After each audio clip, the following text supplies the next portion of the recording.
रत्नाकर जी वाल्मीकि हुए ये सभी जानते हैं, और रत्नाकर जी क्या करते थे ये भी सब जानते हैं।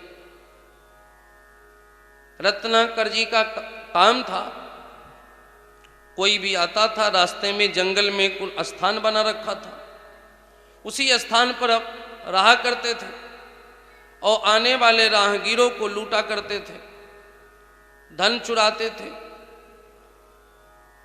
उनके गहने चुरा लिया करते थे, कई बार लोगों की हत्या भी कर दिया करते थे।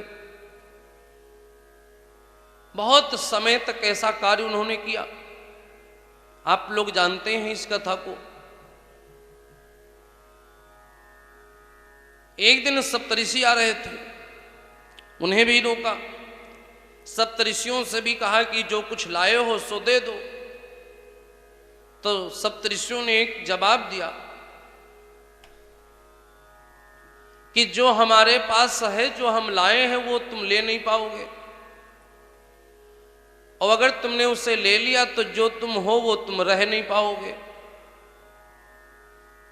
बात तो समझने की थी कि जो तुम लूटते हो सो तो है नहीं, और जो हम लाए हैं वो तुम ले नहीं पाओगे, क्योंकि आप लूटते हैं धन, रुपया पैसा लूटते, वो मेरे पास है नहीं।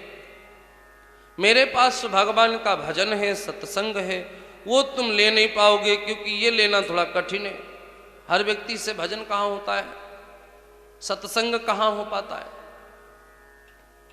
और सत्संग भी करता है तो सत्संग में कुसंग ज्यादा करता है। ये मानो की प्रवृत्ति है। तो कहा कि तुम जो मेरे पास है वो ले नहीं सकते, मेरे पास है भगवान का सत्संग, भजन, भक्ति, और अगर तुमने ले लिया तो जो तुम हो सो रह नहीं पाओगे, तुम हो चोर, फिर तुम्हारी चोरी छूट जाएगी। रत्नाकर को ये बात तो समझ में नहीं आई, लेकिन रत्नाकर ने ये जरूर कहा कि जो लाए हो सो दे करके जाओ। तो पुनः फिर उस बात को बदल करके सप्तऋषियों ने दूसरी बात छेड़ी, कहा कि चलो ठीक है, लेकिन ये बताओ कि जो हमारे पास है वो तुम ले भी लोगे या लोगों से ले रहे हो तो इसका करोगे क्या। तो रत्नाकर ने जवाब दिया कि इसे भोगेंगे। तो कहा कौन कौन भोगेगा, का पूरा परिवार भोगेगा, पत्नी भोगेगी, पिताजी भोगेंगे, हम भोगेंगे, बच्चे भोगेंगे, सब भोगेंगे मिलकर। कोई भी वस्तु घर में आती तो सभी उसका लाभ उठाते हैं।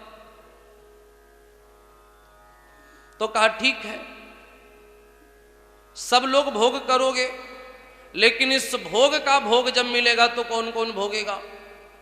अब चक्कर में फंस गए। तो बोले जो लोग इस लूटी हुई वस्तु का उपभोग करेंगे वही लोग इसके बदले का भोग जो मिलेगा उसे भी भोगेंगे। तो कहा ये तुम्हें कैसे पता, जरा पूछ के आओ। तो रत्नाकर फिर पूछने गए, और जब घर पूछने गए सप्तऋषियों को बांध दिया वृक्ष से। पूछने गए तो परिवार ने मना किया, कहा कि हम संसारी लोग केवल एक दूसरे के धन वैभव कमाई भी भौतिक वस्तु को भोगने के साथी हैं। उसके परिणाम में जो मिलता है कष्ट परेशानी, उसे हम लोग कभी नहीं भोगते, क्योंकि संसार का विधान है कर्म प्रधान विश्व रचि राखा, जो जस कीन सो तस फल चाखा, को ने को सुख दुख कर दाता, निज कृत कर्म भोग सुनु भ्राता। सभी अपने कर्मों का भोग भोगते हैं, ये संसारी विधान है।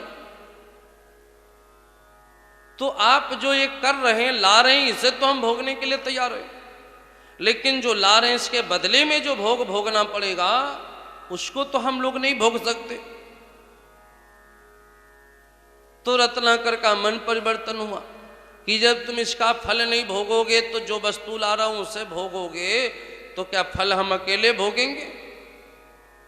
एक बड़ा सुंदर भजन है, संत जन गाते हैं, मत बांधो गठरिया अपजस की। मनुष्य जीवन भर दूसरों को सुख देने के लिए, परिवार को प्रसन्न रखने के लिए जो नहीं करना चाहिए वो भी करता है। हालांकि परिवार का पालन पोषण करना भी परिवार के मुखिया का धर्म है, और कर्म है, लेकिन कौन सा कर्म कहाँ तक सही है, कौन सा धर्म कहाँ तक सही, इस बात को समझना भी जरूरी है। अब हम पाप करें, द्वेष कमाएं, तो ऐसा भी नहीं करना चाहिए। रत्नाकर जी ने मन में विचार किया कि मैंने आज तक तो बहुत उत्पात किया, मैंने बहुत लोगों को लूटा और बहुत दोष कमाए, इसमें कोई साझी नहीं। और जब कोई साझी नहीं है तो मैं ये लूट ही क्यों रहा हूं। और जो आज लूटता हूं कल समाप्त भी हो जाता है। तो रत्नाकर फिर जग गए, इसी को जागना शब्द कहा गया है। फिर जगे तो जाकर के सप्तऋषियों के चरणों में गिरे और बोले, महाराज लूट फिर तब भी रहे थे और लूटेंगे अब भी, लेकिन जो तब लूट रहे थे वो अब नहीं लूटेंगे। तो क्या लूटेंगे? संसार में 4 प्रकार की लूट है। कोई राम नाम लूटता है, तो कोई धन धाम लूटता है, तो कोई काम लूटता है, तो कोई राम नाम लूटता है। तो बोले महाराज लूटते पहले भी थे, लूटेंगे अब भी, लेकिन अब वो नहीं लूटेंगे जो पहले लूटते थे। तो अब क्या लूटेंगे?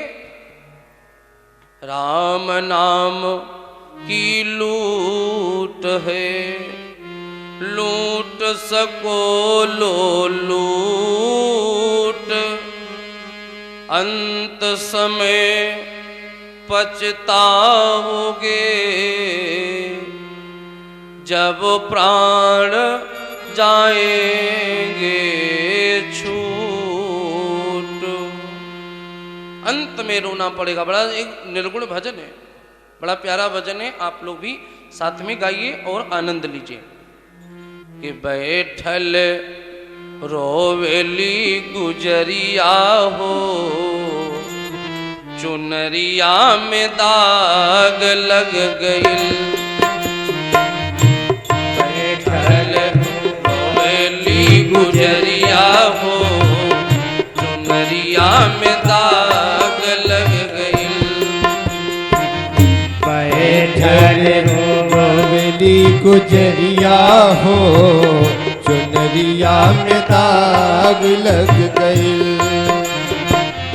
कैसे जाई पिया के नगरिया हो, कैसे जाई पिया की नगरिया हो, चुनरिया में दाग लग गई।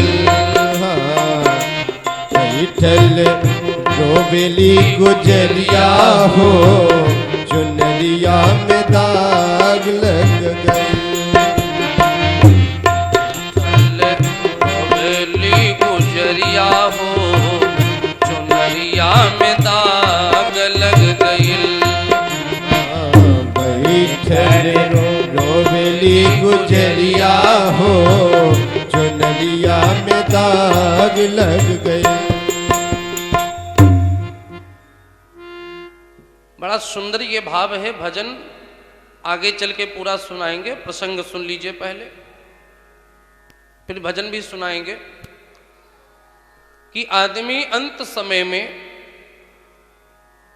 भगवान की शरण में ही अपना ध्यान करता है, और उस समय इस बात से सोच सोच के पश्चाताप करता है कि काश पहले भगवान का भजन किया होता। कहते हैं कोई भी आदमी कितना भी बड़ा अभिमानी हो, कितना भी बड़ा अहंकारी हो, कितना भी बड़ा क्यों ना अपने अंदर गुमान रखने वाला हो, लेकिन अंत समय में गुमान टूटता जरूर है और व्यक्ति का मन भगवान के लिए रोता जरूर है। लेकिन उस समय रोवे उससे पहले उससे अपनी बिगड़ी बनाना चाहिए, और इसी को कहते हैं जागना।